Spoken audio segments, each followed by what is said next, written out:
नमस्कार दोस्तों, स्वागत है आप सभी का आपके अपने YouTube चैनल संदीप खरब YouTube चैनल में। मैं मनदीप आज आप लोगों के लिए लेकर आई हूँ कुछ नए क्वेश्चंस जो कि पूछे गए हैं फार्मासिस्ट के एग्ज़ाम में मॉर्निंग शिफ्ट में और डेट है 6/6/25 जर्नल अवेयरनेस के। तो दोस्तों करते हैं हमारे जर्नल अवेयरनेस वाले एग्ज़ाम को। बढ़ते हैं क्वेश्चन नंबर 1 की तरफ। Which article of the Constitution of India deals with the provisions regarding the original jurisdiction of the Supreme Court?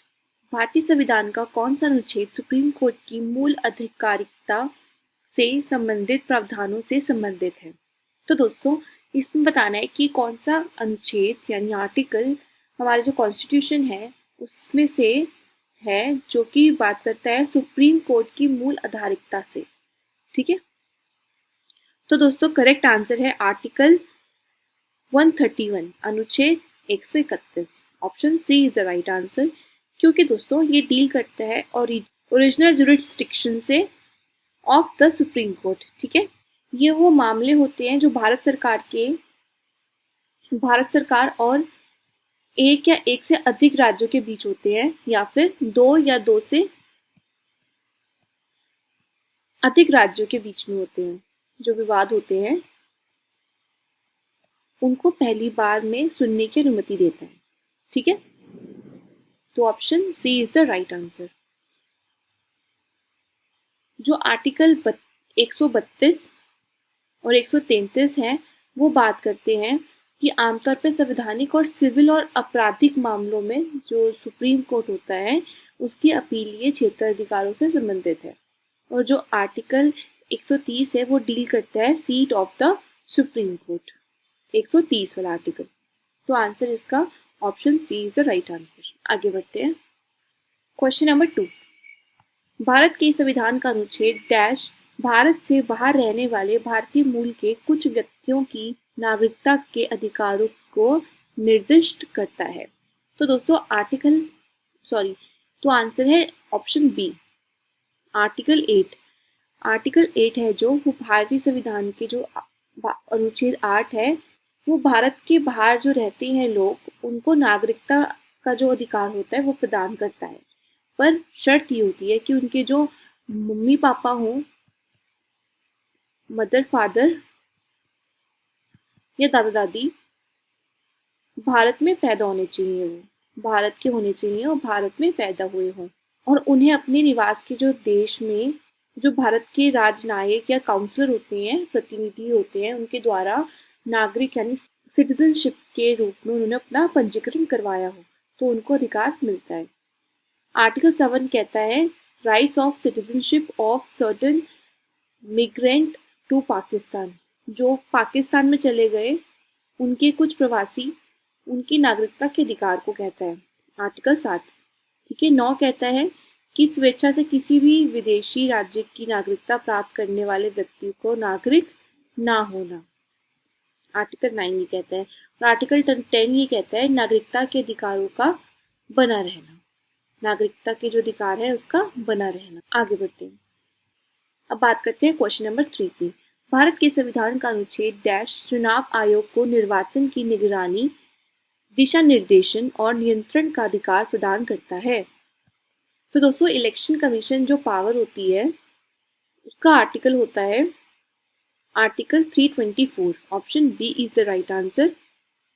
ये जो आर्टिकल है इसमें कंट्रोल होता है control of the preparation of electoral rolls and conduct of all elections to parliament, state legislature and office of president and vice president in the election. ठीक है, यानी संसद, राज्य विधानमंडलों और राष्ट्रपति और उपराष्ट्रपति के कार्यालयों के सभी चुनाव के लिए मतदाता सूची की तैयारी और उसका नियंत्रण और शक्ति चुनाव आयोग में निहित करता है इसको। और जो आर्टिकल 322 है, 378, 390 ये डायरेक्टली रिलेटेड नहीं है इलेक्शन कमीशन से। ठीक है, ये चुनाव आयोग की जो मुख्य शक्तियां हैं उनसे सीधे संबंधित नहीं है। Now question number 4। निम्नलिखित में से कौन से कथन 2024 में scheme for strengthening the medical device industry योजना के बारे में सही है या है? तो दोस्तों आंसर है इसका ऑप्शन नंबर सी।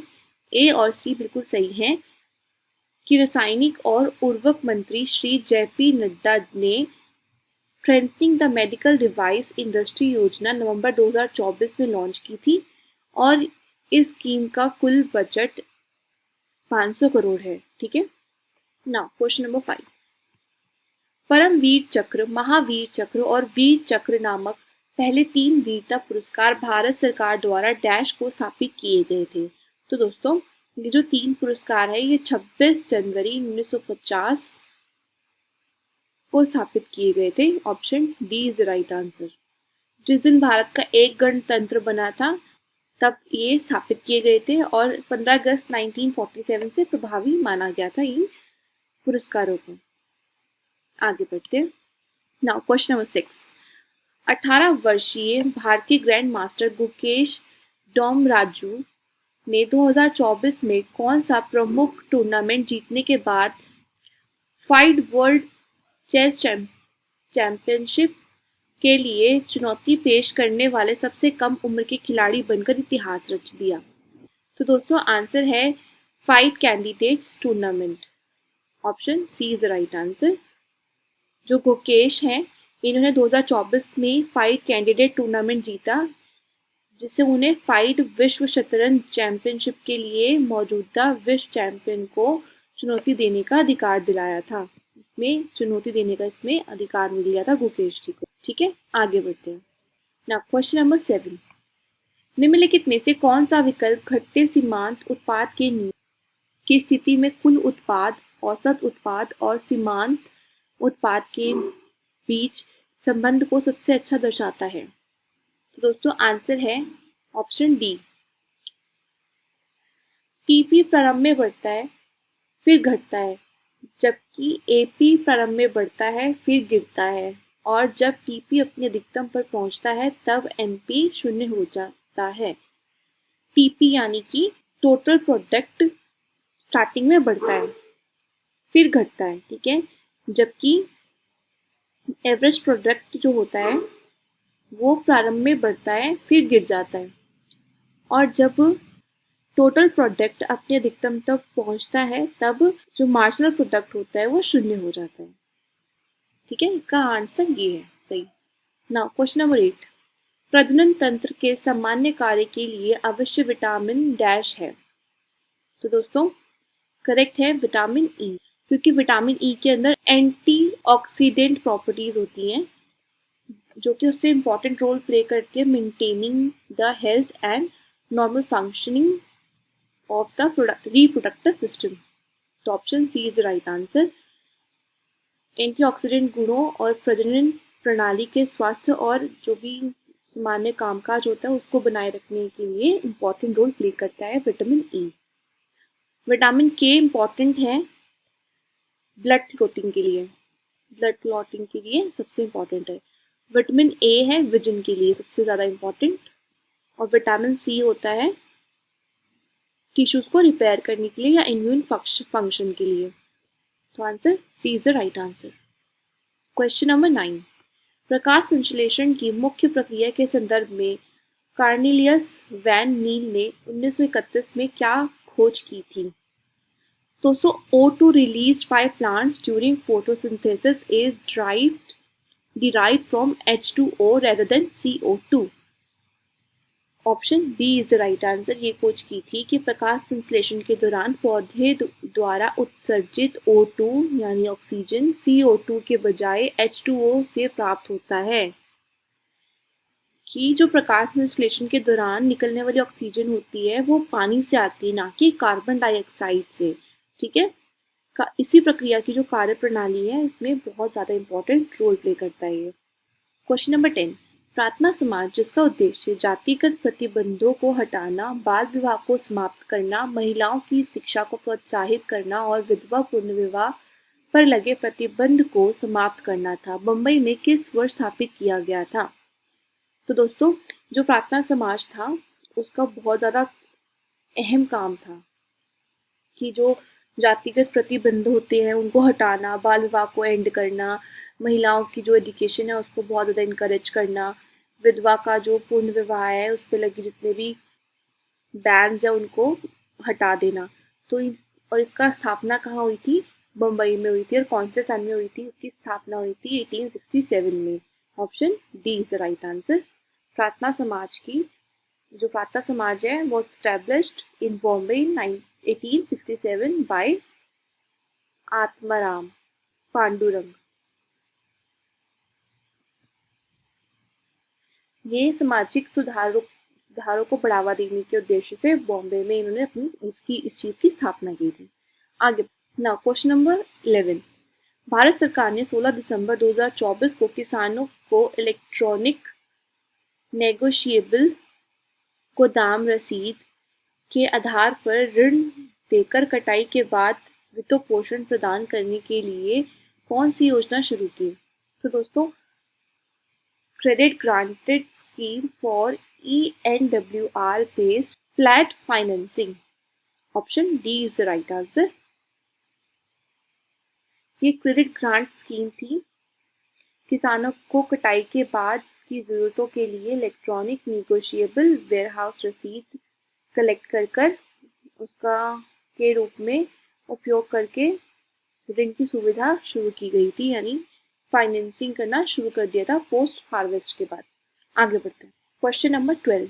काले बाजार या अनौपचारिक अर्थव्यवस्था में वृद्धि का सकल घरेलू उत्पाद को आर्थिक गतिविधियों के मापक के रूप में मापने की सटीकता पर क्या प्रभाव पड़ता है? Option B is right answer. यह जीडीपी के मूल्यांकन को कम करके दिखाता है। काले बाजार या फिर अनौपचारिक अर्थव्यवस्था में जो गतिविधियां होती है वो बड़े पैमाने पर अनरिकॉर्डेड होती हैं या फिर टैक्स फ्री होती हैं, ठीक है, जिसका मीन ये है कि वे आमतौर पर आधिकारिक जीडीपी यानी गणनाओं में शामिल नहीं होती, ठीक है, या उनका गलत अनुमान लगाया जा सकता है जिससे जो आर्थिक गतिविधि होती है उसका कम अनुमान होता है। तो option B is the right answer. Now question number 13। Bharat के उत्तर पूर्वी राज्यों में किन किन से कर्क रेखा गुजरती है? इजी क्वेश्चन है। तो दोस्तों, त्रिपुरा और मिजोरम, ठीक है। Option B is right answer. Tropic of cancer passes through 8 Indian state. कितने? 8 इंडियन स्टेट से गुजरती है। गुजरात, राजस्थान, मध्य प्रदेश, छत्तीसगढ़, झारखंड, वेस्ट बंगाल, त्रिपुरा और मिजोरम, ठीक है। आगे बढ़ते हैं। Now question number 14। 31 जनवरी 2024 तक निम्नलिखित में से कौन सी भाषा भारत की क्लासिकल भाषाओं की सूची में शामिल नहीं है? 2024 तक पूछा गया है, तो मैथिली भाषा नहीं थी 2024 तक। 6 लैंग्वेज विद क्लासिकल स्टेटस वर तमिल, संस्कृत, तेलुगु, कन्नड़, मलयालम और उड़िया थी। मैथिली भाषा को भारतीय भाषा का अधिकार तो प्राप्त है, लेकिन शास्त्रीय भाषा का दर्जा अभी प्राप्त नहीं हुआ है, ठीक है। आगे बढ़ते हैं। Question number 15। स्त्री पुरुष तुलना पुस्तक जो पुरुषों और महिलाओं के बीच सामाजिक भेदभाव की आलोचना करती है किसने लिखी थी? तो दोस्तों, वो लिखी थी ताराबाई शिंदे ने। Option C is right answer. Tarabai Shinde ने लिखी थी 1882 में। कंपैरिजन किया था between men and women. Now question number 16। निम्नलिखित में से कौन रसोई घर में होने वाले रासायनिक परिवर्तनों का उदाहरण है? परिवर्तन का उदाहरण है। तो दोस्तों, baking a cake, cake bake करना एक एग्जाम्पल है केमिकल चेंज का। जब केक को बेक करते हैं तो उसके अंदर केमिकल चेंजेस होते हैं, जैसे बेकिंग सोडा पाउडर के साथ जो प्रतिक्रिया करता है, ठीक है, रिएक्शंस देता है, जिसके रिजल्ट में नए पदार्थ जैसे CO2 और नए रासायनिक गुण होते हैं, उनका निर्माण होता है, उत्पादन होता है। बॉइलिंग, मेल्टिंग और चॉपिंग, इसके अंदर फिजिकल चेंजेस होते हैं, इसके अंदर कोई केमिकल कंपोजिशंस नहीं बनते हैं, ठीक है। ये जितने भी सब्सटेंस होते हैं रिमेन सेम होते हैं। तो option A is the right answer. Now question number 17। 31 मार्च 2011 तक भारत की जनगणना के अनुसार किन किन राज्यों की नागरीकरण दर 50% से अधिक थी? 2011 की जो जनगणना हुई थी भारत की, उसके अकॉर्डिंग 31 मार्च तक किन किन राज्यों की नगरीकरण दर 50% से अधिक थी। As per the census of India 2011 Goa और मिजोरम की अधिक थी। गोवा की 62% थी और मिजोरम की 51%। ठीक है, option A is the right answer. शहरी आबादी के साथ। Now question number 18। आत्मकथा विंग्स ऑफ फायर जो लेखक की एक छोटे शहर से भारत के राष्ट्रपति बनने तक का सफर की यात्रा का वर्णन करती है, इसके द्वारा लिखी गई। किसके द्वारा लिखी गई वो विंग्स ऑफ फायर? ये लिखी गई थी डॉक्टर APJ अब्दुल कलाम के द्वारा। Option B is the right answer. उनके द्वारा लिखी गई थी विंग्स ऑफ फायर, ऑटोबायोग्राफी थी जी। 11th प्रेसिडेंट थे हमारे APJ Abdul Kalam ji, president of India. ठीक है, को ऑथर थे बाय अरुण तिवारी, सह लेखक थे। आगे चलिए ना, क्वेश्चन नंबर 19। सुंदरबन में किस प्रकार की वनस्पति का वर्चस्व है? ठीक है, किस टाइप की वेजिटेशन है सुंदरबन में? तो दोस्तों मैंग्रोव वन पाए जाते हैं। ठीक है, मैंग्रोव फॉरेस्ट पाए जाते हैं Sundarban. Option B is the right answer. Sundarban is the world's largest single block of tidal halophytic mangrove forest, यानी ज्वारीय लवण रागी मैंग्रोव वन का दुनिया का सबसे बड़ा एकल खंड है। इसकी विशेषता यह है कि खारे पानी में पनपने वाले पेड़ पौधे हैं जो, वो इसकी सबसे ज्यादा इम्पोर्टेंट वाली विशेषता है। यहाँ का जो पानी आंशिक रूप से खारा भी है और आंशिक रूप से मीठा भी है। ठीक है, क्वेश्चन नंबर 20। फरवरी 2025 में उड़ीसा तट के पास सफलतापूर्वक परीक्षण किया गया shorts range air defence system किस संगठन द्वारा विकसित किया गया था? तो दोस्तों वो विकसित किया गया था defence research and development organisation यानी DRDO, ऑप्शन नंबर ए के द्वारा किया गया था। रक्षा very short range air defence system रक्षा अनुसंधान और विकास संगठन द्वारा जो स्वदेशी रूप से डिजाइन किया गया था और विकसित किया गया था एक man portable air defence system. ठीक है, तो option A is the right answer. So इसी के साथ हमारे आज की वीडियो के क्वेश्चंस एंड होते हैं। गॉड ब्लेस यू ऑल और आई विश आप लोगों का एग्जाम बहुत अच्छा जाए, आगे जितने भी एग्जाम्स आ रहे हैं। Thank you.